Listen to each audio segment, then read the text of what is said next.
Welcome back, everybody. This is day 5 of reading 10 minutes every day to just improve my articulation, I guess. But you can't call it articulation, you can call it speaking, I guess. So I will read for 10 minutes. You can watch me and do your reading too, I guess, alongside with me. That's about it for an intro. Let's start. The rhythmic philosophy of deep work scheduling. In the earlier days of Seinfeld show, Jerry Seinfeld remained a working comic with a busy tour schedule. It was during this period that a writer and a comic named Brad Isaac, who was working open mic nights at the time, ran into Sheffield at a club waiting to go on the stage. As Isaac later explained in the now classic Lifehacker article, I saw my chance. I had to ask Seinfeld if he had any tips for a young comic. What he told me was something that would benefit me for a lifetime. Seinfeld began his advice to Isaac with some common sense, noting the way to be better comic was to create better jokes, and then explaining that the way to create better jokes was to write every day.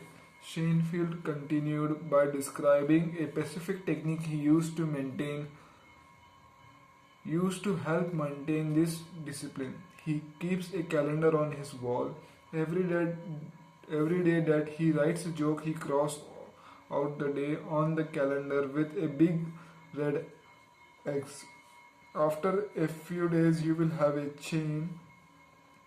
Seinfeld said, just keep at it and the chain will grow longer every day. You will see that the chain, especially when you get a few weeks under your belt, your only job next is to not break the chain. This chain method, as now called, soon become a hit amongst writer and fitness enthusiasts. Communities that thrive on the ability to do hard things consistently. For our purpose, it produces a specific example of a journal approach to integrating depth into your life, the rhythmic philosophy. This philosophy argues that the easiest way to consistently start deep work session is to I'm not looking right. I'm looking. The goal, in the other word, is to generate a rhythm for this work that removes the need for you to invest energy in deciding if or when you are going to go deep. The chain method is a good example of the rhythmic philosophy of deep work scheduling because it combines a simple scheduling heuristic, do the work every day, with an easy way to remind yourself to do the work, the big red X on the calendars.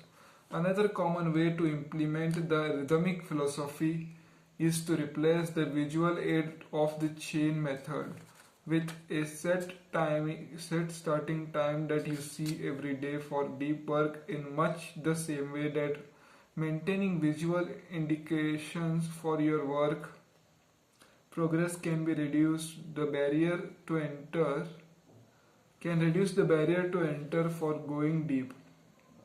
Elimination, even the simplest scheduling decisions, such as when during the day to do the work, also reduce this barrier.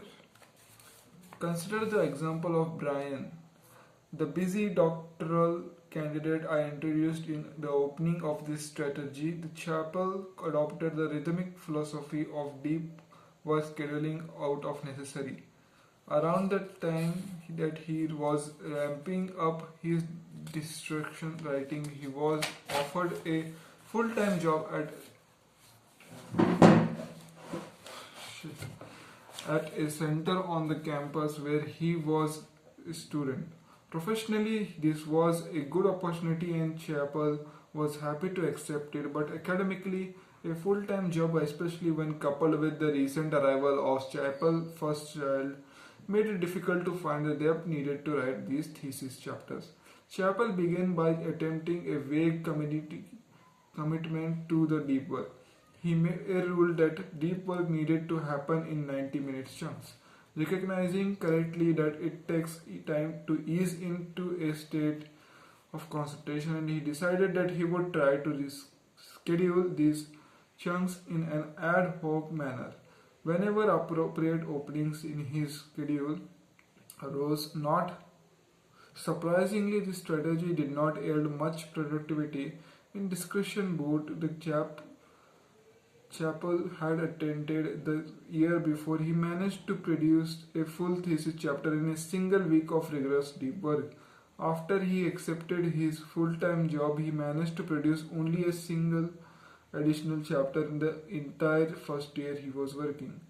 It was the graphical JCL writing progress during this year that drove Chapel to embrace the rhythmic method. He made a rule that he would wake up and start working by 5:30 every morning. He would then work until 7:30, make breakfast and go to the work already done with his this obligation for the day. Pleased by earlier progress, he soon pushed his wake-up time to 4:45 to squeeze out every morning depth. When I interviewed Chapel for this book, he described his rhythmic approach to deep work scheduling as both astronomically productive and guilt-free. His routine was to produce 4 to 5 pages of academic poses per day and was capable of generating drafts of these thesis chapter at a rate of one chapter every 2 or 3 weeks. A phenomenal output for someone who also worked a 9 to 5 job. Who is to say that I can't be that prolific, he concluded. Why not me?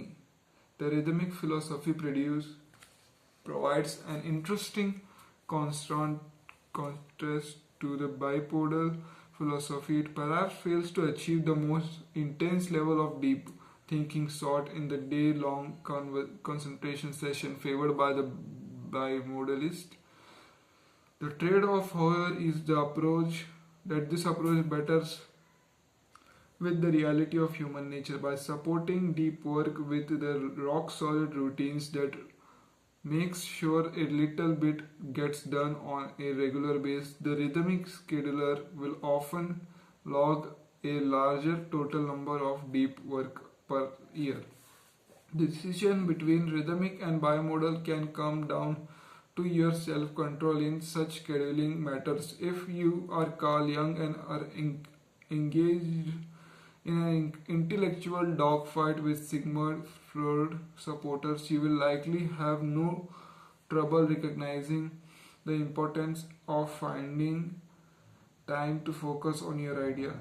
On the other hand, if you are writing at discretion with no one pressuring you to get it done, the habitual nature of rhythmic philosophy might be necessary to maintain the progress. For many, however, it's not just self-control issue that bias them towards the rhythmic philosophy, but also the reality that some jobs do not allow you to disappear for days at the time when needed to go deep arise. For a lot of bosses, the standard is that you're free to focus as hard as you want, so as long as the boss emails are still answered promptly. This is likely the biggest reason why the rhythmic philosophy is one of the most common among the deep workers in the standard jobs. Let me see how much we have logged in. Yep, we are there. It's like standard work office. I would upload tomorrow too because tomorrow is Sunday, so stay tuned. Good night.